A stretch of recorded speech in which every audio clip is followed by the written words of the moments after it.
माननीय मंत्री श्रीमती सरवीन चौधरी जी, श्री विक्रम सिंह ठाकुर जी, हमारे बीच में आदरणीय श्री रमेश चौहाला जी, आपके यहाँ के स्थानीय लोकप्रिय विधायक अरुण कुमार गुप्ता जी, धर्मशाला से हमारे माननीय विधायक विशाल नेहरिया जी, बैजना से मुल्कराज प्रेमी जी और जयसिंहपुर से रविंद्र दीवान जी और देहरा से होशियार सिंह जी, पूर्व में विधायक थे सुरेंद्र काकू जी, जिला परिषद के अध्यक्ष रमेश बराड़ जी, यहाँ मेडिकल कॉलेज टांडा के प्रिंसिपल डॉक्टर भानु जी और डिप्टी कमिश्नर कांगड़ा, इनके साथ विभागों के अन्य अधिकारीगण, उपस्थित सभी भाई बहनों और पत्रकार।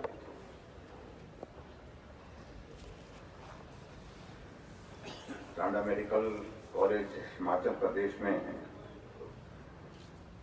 सरकारी क्षेत्र में आईजीएमसी शिमला के पश्चात दूसरा एक संस्थान है जो बहुत बड़े स्तर पर स्वास्थ्य की सुविधाएं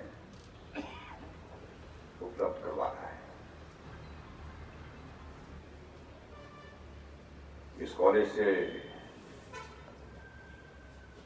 आज तक बहुत सारी संख्या में डॉक्टर्स की टीम,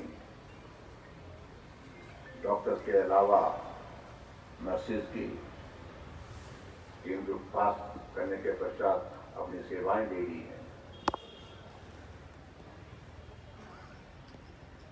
वो हिमाचल प्रदेश के मात्र कुछ इलाके में नहीं, हमने देखा कि दूर दराज के इलाके में कोने कोने में हिमाचल प्रदेश में अपनी सेवाएं दे रही है।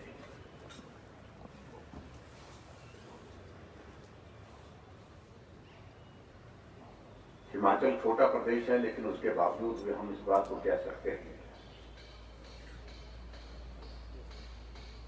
छोटा प्रदेश होने के बावजूद सरकारी क्षेत्र में हिमाचल प्रदेश में 6 मेडिकल कॉलेज हैं। एक मेडिकल कॉलेज प्राइवेट सेक्टर में, और इससे आगे बढ़कर के हम देखें तो हमारे लिए यह भी सौभाग्य की बात है कि हिमाचल प्रदेश में अब ऑल इंडिया मेडिकल इंस्टीट्यूट भी बिलासपुर में काम करना शुरू कर चुका है, जिसकी ओपीडी की फंक्शनिंग शुरू हो गई है और आने वाले जून के महीने में संभवतः उसका विधिवत उद्घाटन करने के पश्चात उसको प्रदेश की जनता के लिए समर्पित कर दिया जाएगा। मैं इसलिए इन चार चीजों का जिक्र कर रहा हूं कि हम बहुत सारे राज्यों की तुलना में स्वास्थ्य के क्षेत्र में बहुत बेहतरीन काम कर रहे हैं, और खासतौर से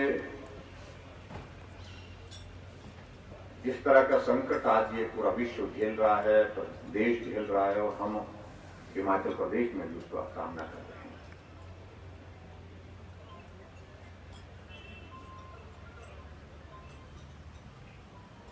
कोविड के इस दौर में बहुत सारी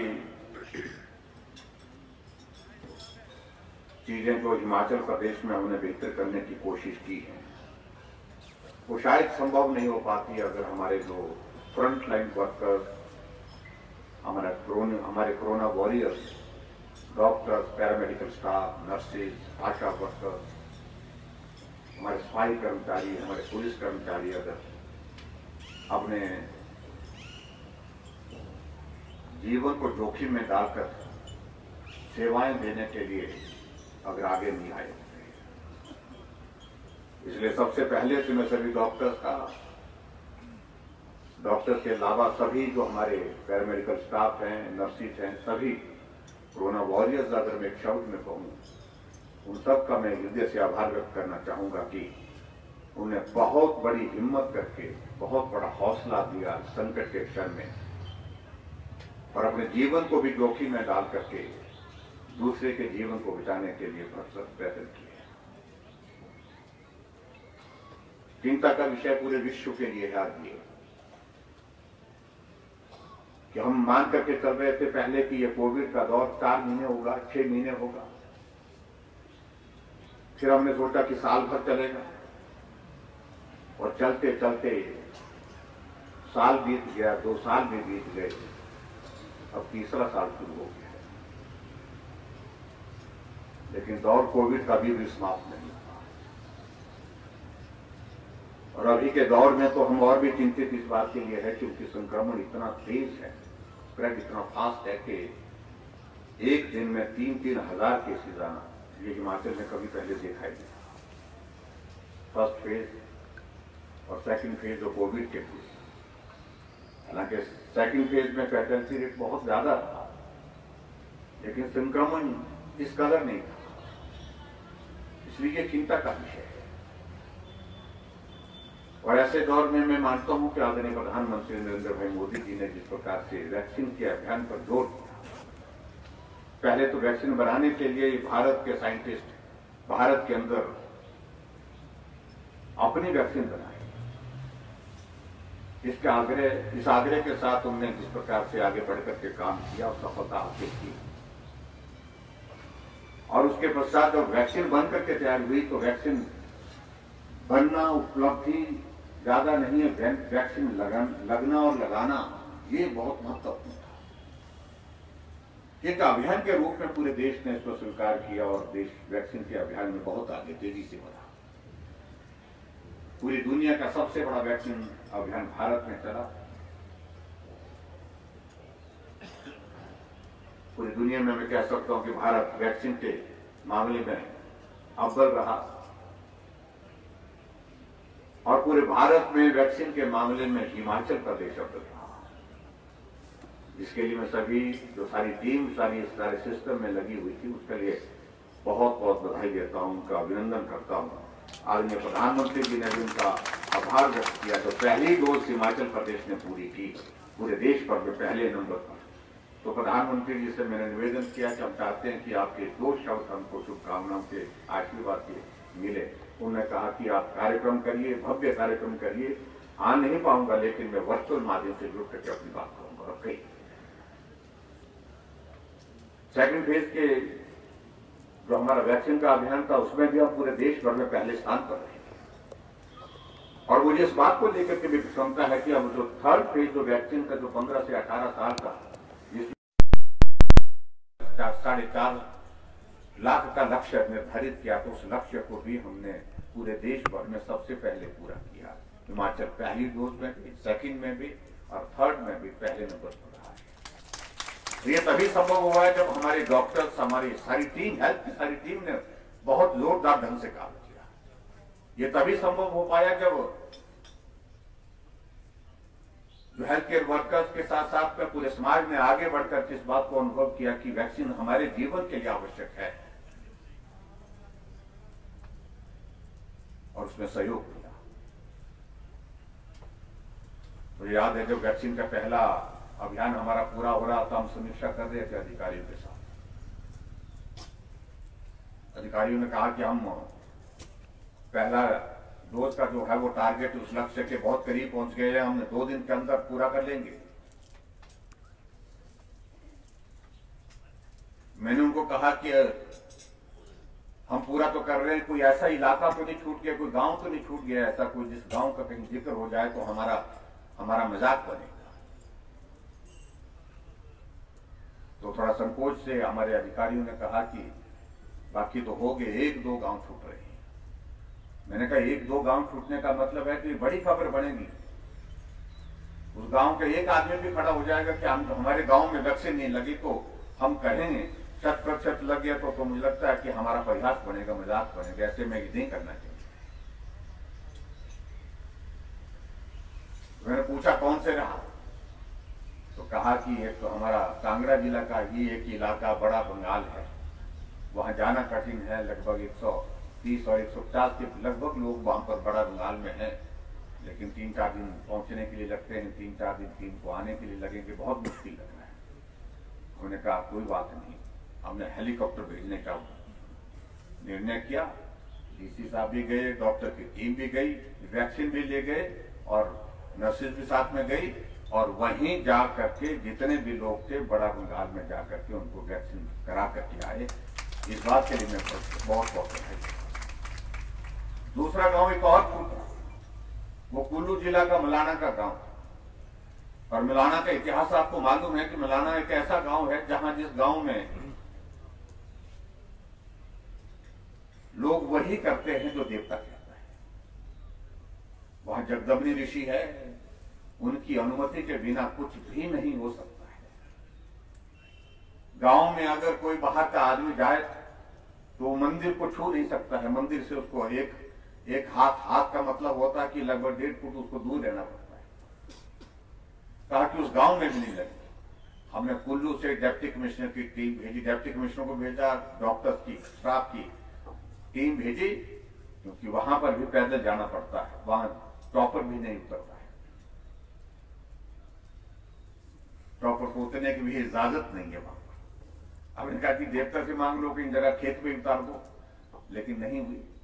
अंततः तो ये हुआ कि हमारी टीम वहां पर गई, पैदल पहुंची, गांव के लोगों को बुलाया, देवता के कारदारों को बुलाया, बुला करके उनको समझाया, और समझाने के बाद वहां पर लगभग 2200 लोग थे जिनको वैक्सीन वहां पर लगी, 100% वैक्सीन। उसके बाद फिर हमने वैक्सीन का क्लेम किया कि हमने 100% किया। मैं इस बात का अनुभव की दृष्टि से मैं कह रहा हूं। मुझे डोडरा जाना था, तो हमारे डॉक्टर्स ने कहा हमारे कि आप वहां जा रहे हैं, हम आप चाहते हैं कि वहां पर वैक्सीन के कुछ इलाके, कुछ घर छूट गए थे, तो उसको पूरा करने के लिए वहां पर आप वैक्सीन साथ ले जाइए। मैं डॉक्टर के साथ ले गया और उसके साथ साथ में वैक्सीन भी साथ ले गया, और वहां डोडरा कुमार में जाकर के शिमला के वहां पर भी वैक्सीन पहुंचा करके वहां भी वैक्सीन लगाने का काम करने के लिए। इसलिए क्योंकि ये इसलिए किया इतना गंभीरता के साथ कि आज के इस परिस्थिति में, इस कठिन परिस्थिति में जीवन अगर सुरक्षित रहेगा, उसमें वैक्सीन का बहुत महत्वपूर्ण योगदान है। इसलिए आदमी का जीवन हमारे लिए महत्वपूर्ण है, उससे ज्यादा महत्वपूर्ण कुछ नहीं है। इसलिए जो भी किया जा सकता, हमने कहा इस अभियान को पूरा करना चाहिए, और उसको हमने पूरा किया। मुझे इस बात की खुशी है, और हिमाचल प्रदेश पूरे देश भर में अपना अभियान पूरा करने में भी सफल हुआ, और वो भी जीरो वेस्टेज के साथ। जीरो वेस्टेज का मतलब कि एक भी हमारी डोज ऐसी बर्बाद नहीं गई। यहाँ तो कुछ प्रदेशों में यह स्थिति रही कि वैक्सीन जो जाकर के कूड़ेदान में मिली, कूड़े के ढेर में। हमारे डॉक्टर्स ने बहुत महत्वपूर्ण और बहुत गंभीरता के साथ इस कार्य को किया है, और डॉक्टर्स के साथ सारे जो हमारा मेडिकल स्टाफ है, सब लोगों ने बहुत बेहतर काम किया है। मैं बहुत लंबी बात नहीं कहना, मैंने सोचा था कि आज के इस कार्यक्रम में कोई भाषण देने वाला कार्यक्रम नहीं होना चाहिए, क्योंकि टांडा मेडिकल कॉलेज के यहाँ से हमारे सामने बार बार इस बात के लिए एक बात आती थी कि यहाँ सीटी स्कैन तो है, लेकिन बहुत पुराना है, ज्यादातर खराब रहता है, और टेक्नोलॉजी भी बहुत पुरानी है, और ऐसे में यहाँ सीटी स्कैन लगना चाहिए। और मुझे भी किसी तरह से लगा कि मैंने पिछली बार जब आया था तो मैंने उस वक्त घोषणा की थी सीटी स्कैन लगाएंगे, और आज मुझे इस बात को लेकर के संतोष है मुझे अपने आप में कि आज जो है वो सीटी स्कैन लगाने का काम पूरा हुआ, और एक बहुत ही लेटेस्ट टेक्नोलॉजी की सीटी स्कैन आपको यहाँ पर समर्पित कर दी, और जिसमें 128 लाख का जो है वो जो उसकी वो क्षमता है उसकी, तो उसके लिए मैं आप सबको बहुत बहुत धन्यवाद करता हूँ, बहुत बहुत बधाई देता हूँ। मुझे इस बात की भी प्रसन्नता है कि हमने हेल्थ के सेक्टर में जिस तरह की आज के इस दौर में आवश्यकता थी, तो चाहे वो इंफ्रास्ट्रक्चर को स्ट्रेंथन करने की बात है, चाहे इंफ्रास्ट्रक्चर के साथ साथ में बाकी चीजों को स्ट्रेंथन करने की बात है, उसमें हमने पूरी कोशिश की है जितना संभव हो पाया है। इस कोविड के दौर से पहले हिमाचल प्रदेश में 2 ऑक्सीजन के प्लांट थे, और आज हिमाचल प्रदेश में 50 ऑक्सीजन के प्लांट हैं। इस कोविड के दौर से पहले हिमाचल प्रदेश सरकार के पास सरकारी हॉस्पिटल में वेंटिलेटर का नंबर 50 था, 50 में से 20 काम नहीं करते थे, 30 के लगभग काम करते थे। आज मेरे हिमाचल प्रदेश में वेंटिलेटर 1014 वेंटिलेटर हमारे पास हिमाचल प्रदेश के पास है, और यहीं टांडा में भी बता रहे हैं कि शायद 165 वेंटिलेटर मतलब आपके टांडा मेडिकल कॉलेज में है। लेकिन क्या आप कह सकते हैं इस बात को लेकर कि कितनी तीव्रता से हम काम करने की कोशिश की, क्योंकि जरूरत भी थी सारी चीज की। तो ऐसे में आज के इस कार्यक्रम में बहुत ज्यादा नहीं कहूंगा, बहुत सारी चीजों को लेकर के जहां पर हमारे काम चले हुए हैं, मैं देख रहा था कंस्ट्रक्शन हमारे चाहे वो फर्स्ट ईयर के जो MBBS स्टूडेंट्स की जो बिल्डिंग के लिए जो 60 रूम जिसमें बनेंगे, तो जो काम तो लगभग वो तो पूरा होकर के हमने 2020 में जो है उसका उद्घाटन कर लिया था, ये तो पहले कर लिया था। और उसके पश्चात आज भी जो है वो 90% काम हमारा जो centre of excellence of mental health institute building का जो है ये लगभग 27 करोड़ 80 लाख की लागत से ये 90% से ज्यादा इसका काम पूरा कर लिया गया है। एक यहाँ पर सराय बिल्डिंग जो मेडिकल कॉलेज टांडा में जो बननी थी, तो वो उसके 2 फ्लोर कंप्लीट हो गए 6.5 करोड़ की लागत से, और उसको भी बहुत जल्दी हम पूरा करने की हम कोशिश करें। मैं PWD डिपार्टमेंट से कहूँगा कि वो जल्दी से जल्दी इन कामों को एक्सपर्टाइट करें, तेज गति से आगे पूरा करें। और इसी तरह से ट्रॉमा सेंटर की अगर बात कर रहे हैं मेडिकल कॉलेज टांडा की, तो उसका काम जो है लगभग पूरा कर लिया गया है, पूरा कर ही लिया गया है जो बताया गया यहाँ पर। और उसी तरह से जो नर्सिंग की जो बिल्डिंग है, जो स्कूल ऑफ नर्सिंग की जो बिल्डिंग है 12.5 करोड़ की लागत से, उसमें भी लगभग 80% काम बताया गया है कि वो उसका पूरा हो गया है और काम चला हुआ है। और उसी तरह से आगे बढ़कर के जो गर्ल्स स्टूडेंट के लिए जो 120 कमरे जो हॉस्टल के बनने हैं, उसका काम भी 90% के लगभग कंप्लीट हो चुका है, जिसमें जो 15 करोड़ की लागत से जिसका काम पूरा होने जा रहा है। और उसी तरह से जो construction of facility block, bank, doctor, staff and student canteen, ये सारा शायद मेटल में एक ही इकट्ठा किया हुआ है लगभग 3 करोड़ की लागत से, तो काम इसमें प्रगति पे चला हुआ है। और उसके साथ साथ में MCH का जो काम जो है वो उसमें भी बताया गया है कि वो भी काम प्रोग्रेस पे है और काफी तेजी से काम को पूरा करने के लिए जो भी मतलब मेरे कहने का मतलब है कि चाहे वो PSA प्लांट का वो तो काम पूरा हो गया, उसका तो शायद हमने उद्घाटन भी कर दिया, वो तो हो गया है। जो भी काम चल रहे हैं यहाँ पर ये 4 वर्षों में, हाँ 165 करोड़ टोटल जो है आपके इस कैंपस के अंदर जो हमने 4 वर्षों में खर्च किए हैं। और इसलिए क्योंकि ये इंस्टीट्यूट जो है ये अच्छा बनना चाहिए, और हमारे डॉक्टर्स यहाँ से पास होने के पश्चात मुझे इस बात की भी प्रसन्नता है कि जब PG के लिए सिलेक्शन की बात आती तो काफी बड़ा नंबर जो है टांडा मेडिकल कॉलेज IDMC से भी आगे निकल करके काम करता है। उसके लिए भी मैं टीचर्स को और स्टूडेंट्स को भी बहुत बहुत बधाई देता हूँ। बाकी यहाँ आज के इस कार्यक्रम में यहाँ पर स्थानीय विधायक महोदय जी ने, क्योंकि बहुत जोर डाल रहे थे, बहुत डालते हैं, शोर बहुत डालते थे, जब यहाँ ये CT स्कैन नहीं लगा था तो जहाँ भी मौका मिलता था CT स्कैन नहीं लगा, CT स्कैन नहीं आया, तो अब आया, अब लग गया। तो मुझे लगता है कि अब इनको भी संतोष का भाव महसूस होगा कि यहाँ सबसे बड़ी बात यह है कि जो पेशेंट्स हैं उनको अच्छी सुविधा मिले, उस दृष्टि से बहुत जरूरी है। एक यहाँ पर फुट ब्रिज की बात कही है, यहाँ पर छोटा पुल जो है, और जिसमें कहा गया है कि 70 लाख की लागत आएगी, एक बात ये कही गई है। और उसके साथ कोई टांडा मेडिकल कॉलेज में जो अस्पताल के भवन की 4 दीवारी की बात कही गई है, इसका एस्टिमेशन, इसका भी शायद मेरा एस्टिमेशन इस तरह का गाँव का रास्ता, ये सारी चीजें आप मुझे लिख करके दीजिए। मैं समझता हूँ कि इसमें बहुत ज्यादा कोई आपको कहने की आवश्यकता नहीं, लेकिन एक चीज मुझे लगती है जो जरूरी लगती है, जो महत्वपूर्ण लगती है, जो डिजिटल एक्सरे आपके पास यहाँ पर है नहीं डिजिटल, हाँ 1000 एमएम की, ठीक है। ये 2 चीजें बताई गई हैं, दोनों का बहुत महत्व है।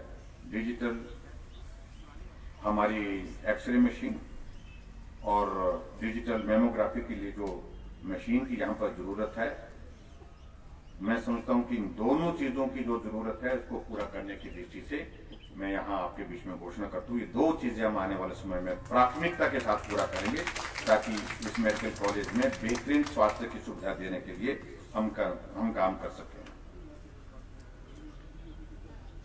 कौन सी?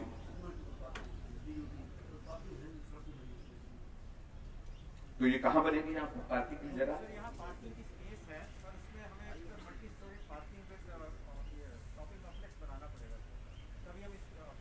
तो बीओटी में बनाना चाह रहे हैं, तो उसको बीओटी के तहत बनाने के लिए हम सारी प्रोसेस इसकी होती है उसको आगे बढ़ाएंगे और कोशिश करेंगे कि भाई बीओटी के अंतर्गत ये बन जाए और उसके साथ पार्किंग भी हो और उसके बाद फिर और सुविधा भी उसके साथ एक साथ ही हो जाए। उस बात को लेकर के मैं आपके बीच में 9 करोड़ रुपए इन्होंने कहा कि यहाँ पर टांडा मेडिकल कॉलेज में जो पेयजल योजना के लिए आया है उसकी एएनडीएस की एक फॉर्मेलिटी रहती है, उसको भी पूरा करेंगे, उसमें कोई ज्यादा दिक्कत नहीं है। तो मैं इतनी ही बात कहूंगा कि इस मेडिकल कॉलेज को और बेहतर करने के लिए हम सब लोग काम करेंगे बेहतर ढंग से, और ताकि ये प्रदेश में बेहतरीन स्वास्थ्य देने वाला एक हमारा कॉलेज बन सके। वैसे भी है ही है, लेकिन और बेहतर स्वास्थ्य की सुविधाएं यहाँ से मिल सके, इतनी ही बात मैं कहना चाहता हूँ। और मैं आप सबसे भी ये कहना चाहता हूँ, मुझे थोड़ा चिंता इस बात की है कि मैं देख रहा था कि काफी बड़ा नंबर जो है इन दिनों में कोविड पॉजिटिव का, जिसमें डॉक्टर्स और पैरामेडिकल स्टाफ के लोग वास में आए हैं, तो चिंता का विषय है।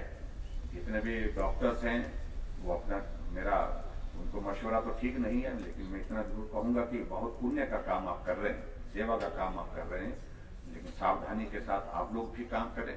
जो स्टूडेंट्स हैं उनमें भी बहुत सारा नंबर पॉजिटिव इन दिनों में आया है और काम करते हुए, नर्सिस उनमें भी बहुत, पैरामेडिकल स्टाफ उनमें भी बहुत सारा, और सफाई कर्मचारियों में भी, और सुरक्षा में लगे हमारे यहाँ पर कर्मचारी उनमें से भी। तो इसलिए सब लोग सावधानी के साथ काम करें। ये वक्त बहुत कठिनाई का है, परेशानी का है, मैं समझता हूँ, लेकिन इसको हम पार करेंगे, हौसला और हिम्मत के साथ पार करेंगे निश्चित रूप से। लेकिन आप अपना ख्याल रखें, ऐसी मैं बात कहना चाहता हूँ। और बाकी आप सबका बहुत बहुत धन्यवाद। जो इन्होंने बताया मैं बैठ के बात कर लूंगा इनके साथ, क्या तो मैं तो ज्यादा देखना चाह रहा हूँ। चलो, इन्हें 2 चीजों के लिए कहा है इन्हें कि 20-20 लाख रुपए, एक तो फुटब्रिज के लिए और दूसरा गांव के रास्ते के लिए। बहुत बहुत धन्यवाद, नमस्कार। धन्यवाद महोदय, आपका मार्गदर्शन हमें यहाँ मिला है। स्वास्थ्य सेवाओं का विस्तारीकरण यही होता रहेगा। माननीय मुख्यमंत्री महोदय जी का बहुत बहुत आभार व्यक्त करते हैं और धन्यवाद भी हम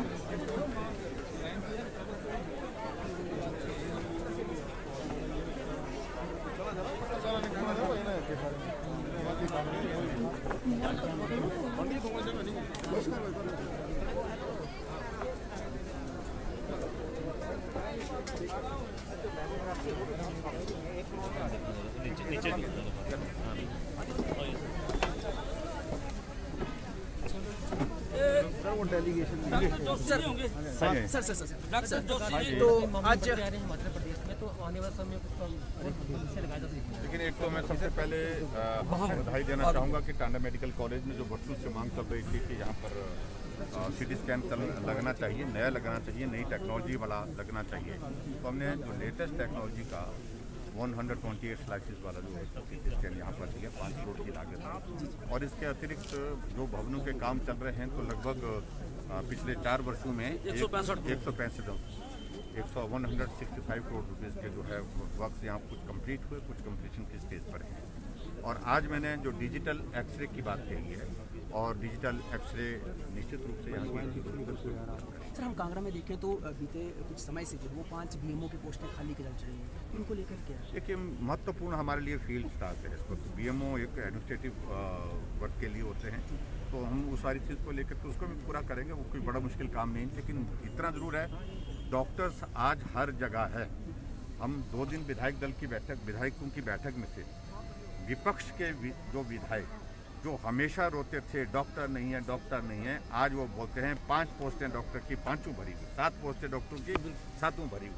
तो गांव में डॉक्टर पहुंचे। सर, कोविड के दौरान कोविड वॉरियर्स नाम दिया है सर पैरामेडिकल स्टाफ और मेडिकल स्टाफ को। अभी आपने सर जब ये ज़रूरत पड़ी थी हम लोगों को, तो उसमें आउटसोर्स पर भी भर्तियां जो वो हुई थी, खासतौर पर नर्सिंग स्टाफ की या फिर मेडिकल स्टाफ की, तो उनमें ये असंतोष है कि अब जब कोविड खत्म हो जाएगा तो उनका क्या होगा? देखो, स्वाभाविक रूप से एक अरेंजमेंट किया गया है। जब इस वॉर लाइक सिचुएशन होती है, उस वक्त की सिचुएशन के मुताबिक कुछ चीज़ें की जाती है, वो की है।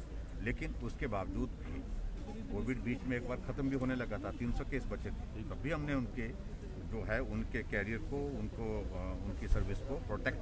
लेकिन कुछ आउटसोर्स स्टाफ जो है सर, उनको सैलरी वगैरह की दिक्कत आ रही है, वो बीच में नहीं आ हो जाएगी, सारी चीज़ें ठीक हो जाएगी। सर, जिस तरह से कोविड के मामले दिन पर दिन बढ़ रहे हैं, इसको सरकार किस तरह से? अच्छा सर, ये कॉमर्स की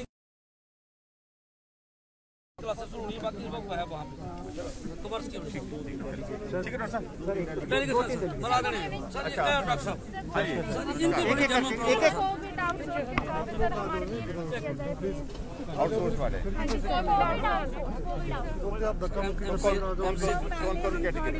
आउटसोर्स में फिर हमें फिर लगाए तो है अभी।